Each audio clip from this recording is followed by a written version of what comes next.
¿Cómo les va? Bienvenidos a un nuevo capítulo de Voy a Verte por la pantalla de Verte.tv. Es un capítulo especial porque estamos con Andrés Malamud, politólogo olavarriense, gran embajador de la ciudad. Queríamos hablar con él desde hace mucho tiempo.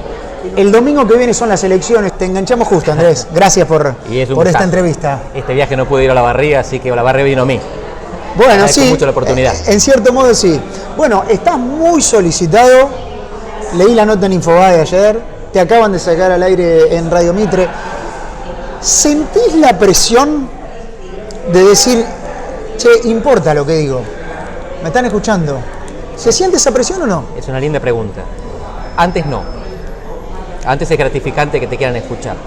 A veces, en función del impacto que tiene lo que decís, pensás, y esto me lo tendría que haber guardado, o lo tendría que haber expresado de otra manera. Y eso genera decir, pucha, si digo esto, se va a armar un lío bárbaro, pero lo pienso. ¿Hay una lucha interna? Sí. Entre el analista, que pretende ser imparcial, y que quiere decir todo lo que ve, y la persona que no me gusta llamarlo intelectual, no me considero un intelectual, tengo un bajo concepto de los intelectuales, que son los que se piensan por encima de los demás. Pero en mi caso soy simplemente un politólogo que tiene un conocimiento específico, es como un médico que difunde medicina, yo difundo ciencia política. ¿Y te quieren poner camisetas todo el tiempo? Digamos, generó mucho impacto cuando firmaste la solicitada para votar por Macri.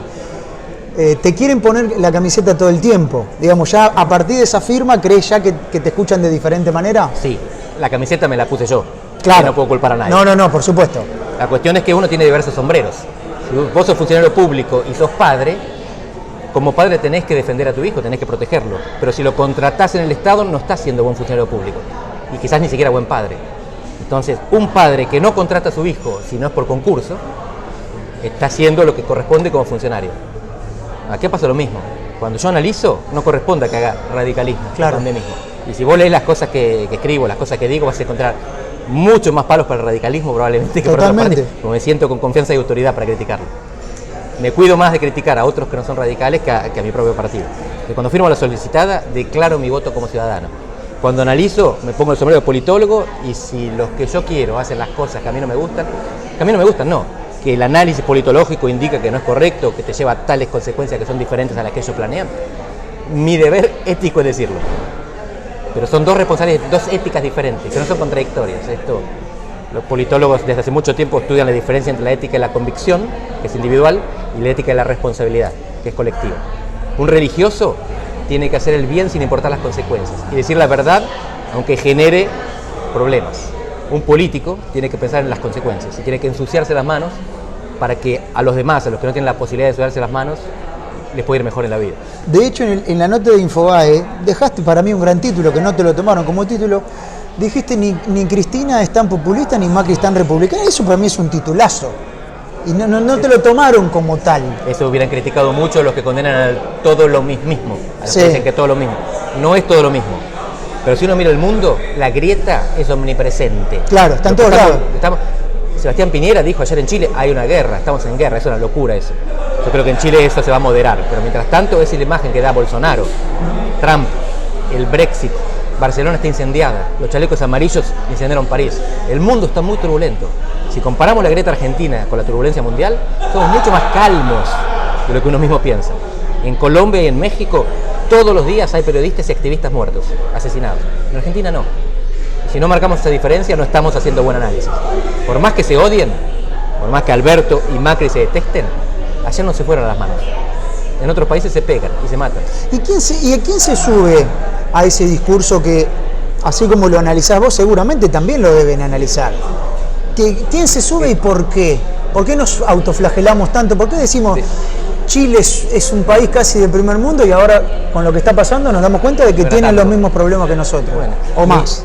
Dentro de la ciencia política hay varias áreas. Relaciones internacionales, política comparada, teoría política. Yo soy un comparatista por formación. No sé pensar si no es comparando. Claro. Para mí, cuando miro un país, lo que hago es relacionarlo con otro inmediatamente y con los modelos teóricos de funcionamiento de la democracia. Pero las personas cotidianamente miran solamente los titulares de los otros países, no están comparando. Entonces ven la grieta densa, ven que en un asado familiar no pueden hablar con el cuñado, se enojan con el primo y piensan, este país es ingobernable, este país así no es viable. Pero cuando comparás, te das cuenta que metés a Argentina en la escala mundial, que somos un país mucho más pacífico, mucho más agradable, mucho más tierno que las alternativas. ¿Y a quién le conviene que eso que estás diciendo vos no se difunda tanto? Es que no es necesariamente mala intención, nadie me prohíbe decir esto. Pero no vende. Y no vende. Pero vende la grieta. Sí, la grieta vende porque tapa los fracasos. El gobierno de Cambiemos llega con un discurso tecnocrático de eficiencia en la gestión y no rinde, no entrega eficiencia en la gestión. Entonces solo puede sobrevivir si convence al electorado que enfrente a Cristina, el cuco. Claro. Y a Cristina le pasa lo mismo porque no se va muy bien en la gestión. Nosotros estamos pasando por 8 años de, no todos de recesión, pero el total es recesión. 8 años de no crecimiento, de alta inflación y de baja inversión. Si uno no logra resultados, si uno no puede decir que es lindo, tiene que decir que el otro es feo. La grieta es la justificación del fracaso. Es racional. No es verdad. En realidad, los dos son medianamente fracasados, porque en la economía no rindieron. Pero los dos son medianamente exitosos, porque no nos estamos matando. Compará con el 2001, o con el 89, para los que se acuerdan. Claro. Esos colapsos económicos derivaban en violencia política, callejera, en gente a los piedrazos y en muertos. Ahora no hay muertos. Cambiemos, tuvo una mala gestión económica, pero será reivindicado parcialmente, si esto no cambia hasta diciembre, porque consiguió mantener la paz social. ¿Te sorprendió el 47% de Alberto Fernández? Sí, me sorprendió. Y no debería. En realidad, yo tenía una tablita muy simple. ¿Por qué no debería? Porque si lo tendría que haber visto venir. Lo vi venir, pero quise no creer. Ajá. Había 2 factores. Yo tenía un cuadrito muy simple. La economía puede ir bien o puede ir mal. Sí. El peronismo puede unificarse, puede ir separado. Y en ese cuadrito tenés 4 posibilidades. La única posibilidad de que gane Macri es que el peronismo fuera separado y la economía anduviera bien. Y a las elecciones se llega con una economía mala y un peronismo unido. Macri no podía ganar. Todo mi análisis, que viene de los antecedentes, sí, de la categoría de análisis, decían claramente que Macri perdía. Y las encuestas decían empate. Entonces, entre mi análisis y las encuestas de todos los encuestadores, exceso de humildad quizás, o sentido común que se impone sobre el análisis racional, entonces me debo estar equivocando yo. Y no me estaba equivocando. Yo recibía todos los días informes de cierres de empresas, de bancarrota, de despidos, pero no se veía esa efervescencia callejera. La gente no se rebelaba. Entonces quería creer en la versión positiva. Y la gente que me mandaba estos informes del gobierno de la provincia de Buenos Aires me decía, no, ganamos. Yo veía la disonancia cognitiva. Me estás diciendo que están echando gente todos los días, que cierran empresas y que ganás, ¿qué es lo que pasa? ¿Esta gente que están echando va a votar igual al gobierno? Sí, esto tiene esperanzas, tiene aspiraciones, vamos a compensar por otro lado. Así que era obvio que se iba a dar el resultado. No era obvia la brecha.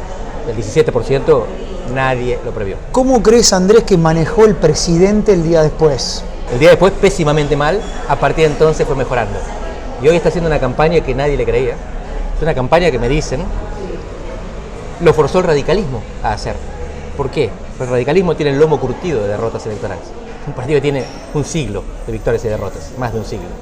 Y más derrotas que victorias. El PRO no tenía derrotas, perdió la primera, claro, en 2013, y entonces una máquina de ganar. Así que la derrota los desmoronó. Me dicen que los radicales del interior del país los llevaron a Macri a actos donde no le pedían a la gente que trajera la cintita o que presentara el documento, que eran los actos del PRO, sí, estética artificial.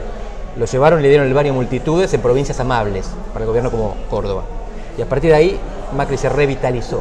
Y es algo que no observo en Vidal. La provincia de Buenos Aires no tiene dónde darse un baño a multitudes y de buenas noticias. Entonces tenés a Macri fortalecido, haciendo campaña y mejorando su desempeño en el interior, y una provincia de Buenos Aires que vota muy procíclicamente, es decir, con la economía. La economía sube, la provincia de Buenos Aires vota a favor del gobierno, la economía baja, te hunde. Y por eso el país hoy se está dividiendo en dos. Más que grieta, lo que ves es un interior donde Cambiemos hace pie y un conurbano donde Cambiemos se hunde. ¿Y te sorprendió el resultado en nuestra ciudad? Buena pregunta. Ahí teníamos un candidato con experiencia, como José Severri, pero que está hace un tiempo alejado del poder, y un candidato que llega sin experiencia, como Ezequiel Gali, que demuestra al principio que está un poco verde y que después del primer golpe, el golpe enorme del recital del Indio, tiene una curva de aprendizaje como vi en pocos políticos argentinos. Y a partir de ese momento él tiene una virada en sus alineamientos políticos y sobre todo una ganancia de experiencia muy rápida. Y en este momento es alguien que vende al mismo tiempo frescura y experiencia. Me da la impresión de que esa combinación es lo que es la suma de los otros dos candidatos. José vende mucha experiencia, el candidato del Frente para la Victoria o del Frente de Todos puede vender frescura, pero Gali consigue aunarlas en una persona. Ahora, Andrés, ¿cómo hace un intendente para despegarse del plan económico nacional? Porque acá, hasta Horacio Rodríguez Larreta está, que le falta poquito, pero está con dudas. Intendentes del conurbano, que tengo compañeros de trabajo que dicen la verdad, hizo una buena intendencia. Ahora, ¿cómo haces para despegarte de lo que viene de arriba, de una política que vos no decidís? Una gran pregunta. Se me ocurren dos respuestas parciales. Una es con obra, sobre todo obra pública que te distingue. Y la otra es con proximidad. En un caso es la gestión y en el otro caso es la persona. La relación directa, el vínculo de confianza que teje el representante con sus representantes. No voy a hablar de Olavarría como si estuviera allá todos los días, no lo estoy. Pero la impresión que tengo es que la gestión no fue un desastre, pudiendo serlo, porque el contexto económico predisponía para eso. Y la manera de ser, de tratar con humildad y proximidad al ciudadano olavarriense le valió esta victoria en las PASO. Que hay que ver si se mantiene en octubre, dentro de una semana. Sí. Todavía. ¿Por qué no le funciona la economía a los gobiernos, digamos, no peronistas? Alfonsín, de la Rúa y Macri. Lo primero que voy a decir parece un pretexto, pero hay una coincidencia del ciclo global del precio de las commodities con el desempeño de los gobiernos. Cuando vos tenés soja alta y tasa de interés baja, como tuvo Néstor, como tuvo Lula, gobernás bien, porque la plata te sube. Cuando vos tenés commodities bajas, es decir, lo que vendés vale poco, y las tasas altas, es decir, el dinero del mundo no viene a Argentina, va a Estados Unidos, está jorobado. Se dio la coincidencia de que los gobiernos no radicales desde el periodo democrático tuvieron que gobernar con malas condiciones adversas internacionalmente. Y algunos gobiernos peronistas con condiciones buenas. Menem gobierna con el fin de la Guerra Fría, con Estados Unidos emergiendo, se alía carnalmente con Estados Unidos y sube con Estados Unidos. Kirchner con la soja, Kirchner sube con China, a la Argentina de esa década ganada, sube con la emergencia china que duplica su riqueza en poco tiempo. En este momento no hay ninguna condición parecida. Eso, en parte, habla también del mérito de Cambiemos. Cambiemos no ejerció una gran gestión. No será recordado por su buena administración, pero será recordado probablemente por lo que no ocurrió. Con malas condiciones económicas consiguió evitar el conflicto social y la violencia política. Si Alberto Fernández te invitara a tomar un café, vamos a suponer que gana el domingo, ¿qué le dirías? Con muchísimo gusto. Cuando él fue a Lisboa yo estaba en Londres, porque si no hubiera tenido la oportunidad de encontrarme con él. Por un lado, si gana va a ser mi presidente, claro, de todos, y por el otro, como politólogo, ¿qué más puedo pedir que tener la oportunidad de analizar al poder desde cerca? De tratar de entenderlo, así que como ciudadano y como politólogo no se me ocurre nada mejor que poder compartir experiencias con los que mandan. Y vos que conocés bien los perfiles de todos los mandatarios, a Alberto Fernández, ¿dónde lo encasillás? ¿Dónde lo ponés? ¿O es todavía una incógnita? No, es un hombre del poder. Algunos lo definen como el primer presidente rosquero. No va a ser el primer presidente que rosquee. Casi todos rosqueros. Néstor era un gran rosquero, Alfonsín era un gran rosquero, Menem ni hablar. Pero la principal virtud de Alberto es rosquear. Es tomarse un café con gente, es llamar a gente. No es ser un líder carismático. No es ser un eficiente administrador. Es rosquear. Y rosquear no es malo. Dialogar, negociar, concertar, llegar a acuerdos. Esto Argentina lo necesita. La cuestión es llegar a acuerdos sobre diagnósticos. Esto Martín Lustó insiste permanentemente. Llegar a acuerdos sin saber a dónde ir no sirve de nada. Ningún viento te deja cuando no sabes cuál es el puerto. Pero sin acuerdos tampoco se llega una vez que se define el puerto. Así que Alberto tiene la mitad de las condiciones necesarias. La otra mitad es igualmente necesaria, es igualmente indispensable, y por ahora no está claro que la tenga. ¿Cómo ves la relación con Cristina? Personal no te puedo decir, ellos juran eterna amistad. Pero los antecedentes en Argentina no son favorables a los vices. En Brasil el vicepresidente serrucha. En los últimos 120 años hubo 8 vicepresidentes que llegaron a presidente. En Argentina los vicepresidentes renuncian. Tenemos a Chacho Álvarez, que renuncia antes de la Rúa, Alejandro Gómez antes de Frondizi, o Víctor Martínez junto con Alfonsín. La tradición vicepresidencial argentina es mucho más favorable al presidente que en Brasil. Y por lo tanto los antecedentes históricos dicen el que va a mandar es Alberto. Después hay otros factores, claro, que veremos cuando jueguen. ¿Qué te dicen en el exterior, en Lisboa? ¿Qué te preguntan de Argentina? ¿Cuál es la primera impresión que hay de Argentina? El público general, el ciudadano de a pie, tiene una visión siempre positiva. Por el Papa, por el tango, por la carne, por la música, por los escritores que conocen en Argentina siempre. Y después cuando somos tapa de los diarios preguntan ¿cómo puede ser un país tan rico otra vez con crisis económica? Y ahí es cuando uno tiene que hacer el típico discurso que es antiintuitivo. Recurso no es riqueza. Si vos tenés petróleo o soja, no sos rico. Sos rico cuando usás eso para desarrollarte y generar salud y educación para la ciudadanía. Pero Argentina tuvo salud y educación y la fuimos rompiendo. Sin embargo, esto es importante. También se ve que Argentina sigue siendo un país que es apreciado por los vecinos más que al revés. Los bolivianos crecen, Bolivia crece, sí. Perú crece, pero bolivianos y peruanos siguen emigrando a Argentina. Y no al revés. Argentina es un desastre económico y sigue siendo un país más deseable que los países que crecen. Seguimos estando mejor. Es inercia, algún día vamos a terminar de romper todo si seguimos así, pero por ahora Argentina sigue siendo un país donde se vive mejor que en otros. Me gustaría saber cómo viste el debate y realmente si crees que hay lugar para el milagro de Macri. Un dígito.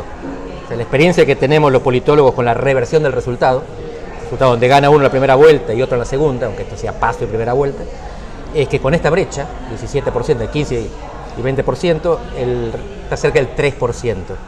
Pasó una vez, Portugal 1985, Mario Suárez pierde por el 20% de la primera vuelta, pero el adversario no llega al 50% y él la da vuelta. Pero estuvo muy cerca Lustó, en 2015 en la capital contra Larreta, así. Sí. Así que no es imposible, es altamente improbable. ¿Y el debate que te dejó? La idea de que hay tres candidatos pequeños, digamos, de nicho, y 3 candidatos generalistas. De esos 3 candidatos generalistas, Lavagna no tuvo un buen desempeño y los otros 2 tuvieron desempeños cruzados. Impresiones que fueron parábolas en diferentes direcciones. Macri empieza flojo y mejora, Alberto empieza muy bien y empeora. Alberto tuvo un furcio, hay una palabra que le costó encontrar, que no encontró. Y a partir de ese momento, no su autoconfianza, eso no baja, su autoestima dañada lo hace oscurecerse. Su tono ya es otro. Y en estos casos, el que se enoja pierde. Él empezó a parecer enojado, quizás consigo mismo. Y Macri empezó a parecer más fresco, más espontáneo. No era espontáneo, estaba preparado, hasta los chistes estaban preparados, es parte del profesionalismo de la política. Pero me da la impresión de que Macri termina mejor, habiendo empezado peor. Esto no es que mueva 2 votos, pero esa es la imagen que queda, siendo el segundo hasta el domingo que viene. Gracias por la charla, Andrés. A vos. Andrés Malamud, labarriense, politólogo, una voz autorizada y requerida por los medios de nuestro país que pasó por la pantalla de Verte.tv. Hasta el próximo capítulo. Gracias por haber estado.